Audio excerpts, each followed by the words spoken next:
Guys, nandito tayo sa Juville Salary.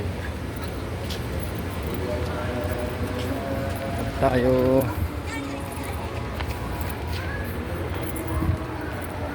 at papapaalam na tayo dito sa Juville area. Kaya yun, mamimiss natin itong mga lugar na to, kaya bibidyohan natin. Ito yung Juville area.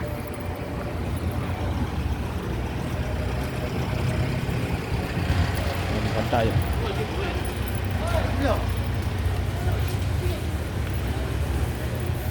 Mamimiss natin itong mga kain dito ng roasted ng paruta. Yun. Mamimiss natin itong Juville Al Jubel, Saudi Arabia. Ito yung roasted na kinakainan natin.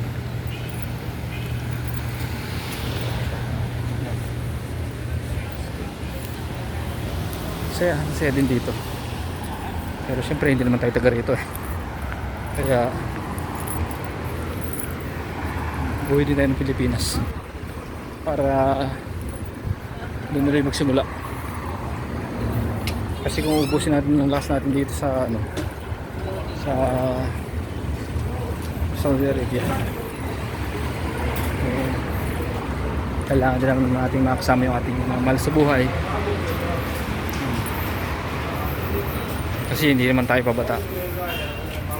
Kaya yun, sa mga OFW na katulad, magtira tayo ng lakas para ma-enjoy natin yung buhay natin sa Pilipinas. Huwag natin ubusin yung ating lakas dito sa pag-abroad sa anumang bansa. Pero syempre kung nakakasama ng pamilya mo, hindi okay lang. Pero kung hindi naman,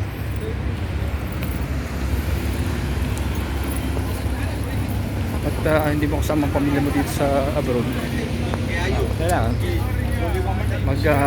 magplano ka na makauwi ka na mayroon ka pang natitirang lakas.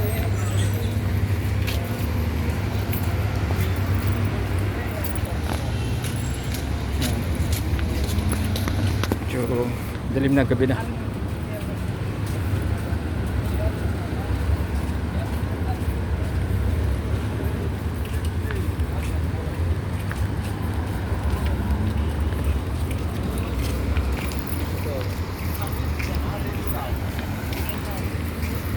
And yun, sisimula tayo sa Pilipinas ng konting negosyo.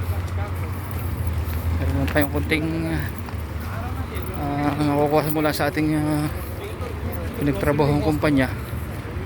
Yun na lang ating palalaguin, pagsisikapang palago, para habang may oras pa tayo makasama natin yung ating mga mahal sa buhay. Marami akong nakikita rito, mga matatanda na, tapos na rin ang pag-aaral ng kanilang mga anak. Kaso yung mga apo naman, yung kanilang pinagkakagastusan. Kaya yun, hindi matatapos-tapos yung pag-abroad nila. Sa bagay, kanya-kanya naman sitwasyon yan, kanya-kanya rin ang prinsipyo. Pero ako, para sa akin kasi, mahalaga pa rin yung makasama natin yung pamilya natin. At magkameron pa rin tayo ng natitirang lakas bago tayo mag for good sa Pilipinas. Kasi ani mo yung marami kang pera, magpamili ka ng sasakyan pero hindi ka na makapag-drive kasi masakit yung tuhod mo. Marami kang pera pero hindi ka na makakain kasi puro maintenance ka na. Marami kang pera, hindi ka makagala kasi masakit na yung mga paa mo, o kaya hindi ka na makalakad.